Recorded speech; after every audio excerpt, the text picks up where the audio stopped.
actually we cannot evaluate own self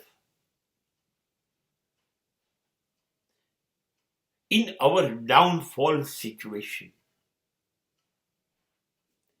We are disturbed by mind, by social situation, by financial situation. The major upset, big downfall we are facing. So mentally we are very much disturbed. જ્યારે પડતી થાય છે ને આપણી, ત્યારે આપણી માનસિક સ્થિતિ બહુ જ ખરાબ થઈ જાય છે. સમતુલા ગુમાવી દઈએ છીએ આપણે. આપણે હવે કબૂલ નથી કરતા કે મારી ભૂલ થઈ ગઈ, આ બધું મારે કારણે થયું, મારો જ વાંક છે. સમાજમાં કોઈનો પણ વાંક નથી, કોઈ જવાબદાર નથી. આવું આપણે કબૂલ નથી કરતા.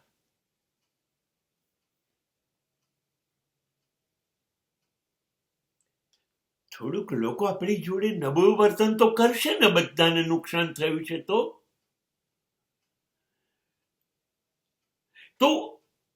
આપણે એમનો બહિષ્કાર કરવા માંડીએ છીએ. આપણે વિચારીએ છીએ કે તમે મારો ખરાબ સંબંધ છે એટલે મારી જોડે આવું વર્તન કરો છો. એ લોકો એવું નથી કરતા, એ લોકોને આઘાત લાગ્યો છે. હવે તમે શરૂ કરો છો કે તમારી જોડે એ લોકો ખરાબ વર્તન કરે છે, તમારું અપમાન કરે છે, તમને નફરત કરે છે. There is a rejection from your relatives. આવું તમે માનો છો. Then you are going to stop relationship. પછી તમે સંબંધો કાપો છો, પછી તમે સંબંધો ટકાવતા નથી. અને પછી કહેશો એ કે મારું અપમાન થાય છે, મારા માટે લાગણી નથી. હું તો એટલે જ તમારા લોકો જોડે સંબંધ રાખવા નથી માંગતો, કેમ કે તમે મારું અપમાન કરો છો. મારા સેલ્ફ રિસ્પેક્ટનું શું? વાસ્તવિકતામાં તો સ્વાભિમાનના નામે મારા અભિમાનનો મામલો છે. ખોટું કરવું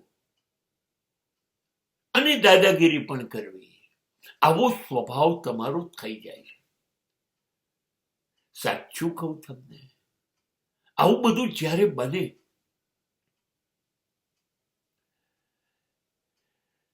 ત્યારે આર્થિક બરબાદી, સામાજિક બરબાદી આ તો થાય.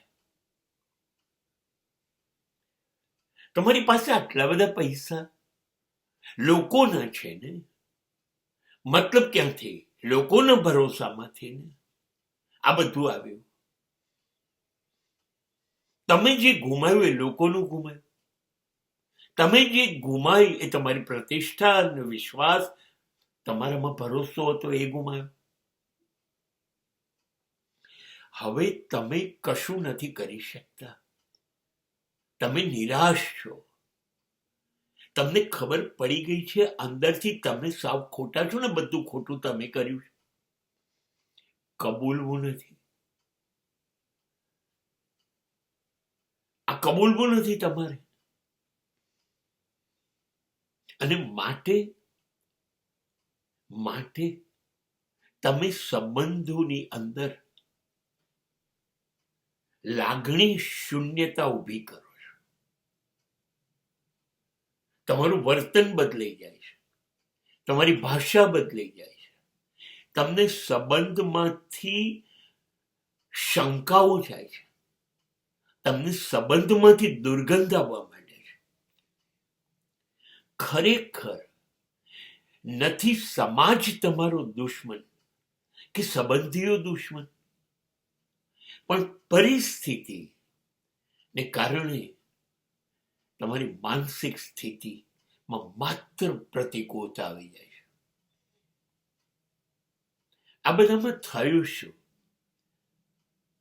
સાચું કહું,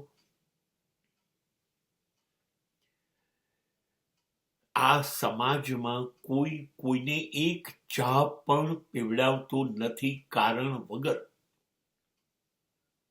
અને જ્યારે લોકો તમને હજારો લાખો રૂપિયાની મદદ કરે ત્યારે તમારામાં કશુંક તો હશે કે લોકોને ભરોસો બેસે, તમારામાં શક્તિ હશે, આવડત હશે, કુશળતા હશે. ખરેખર આ બધું જ હશે, પણ તમારી ભૂલો, તમારી અણઆવડત ને કારણે તમારી નિષ્ફળતા જે ઊભી થઈ, એના કારણે થયું શું ખબર છે? તમારી આવડત વેડફાઈ ગઈ. તમે જે અદ્ભુત બની શકતા હતા એ ન બની શક્યા. એક આખી પ્રતિભા માટીમાં રોવાઈ ગઈ. તમને તકલીફ એ છે, ખોટું થઈ ગયું એમ નહીં, એ તો બરોબર થયું છે, મારાથી થયું છે એવું તમને ખબર છે, પણ તમને એ અંદર અંદર તકલીફ છે કે આ જે ખોટું થયું એને કારણે હું જે શ્રેષ્ઠતમ બની શકતો હતો એ ના બની શક્યો. એ દુઃખ છે.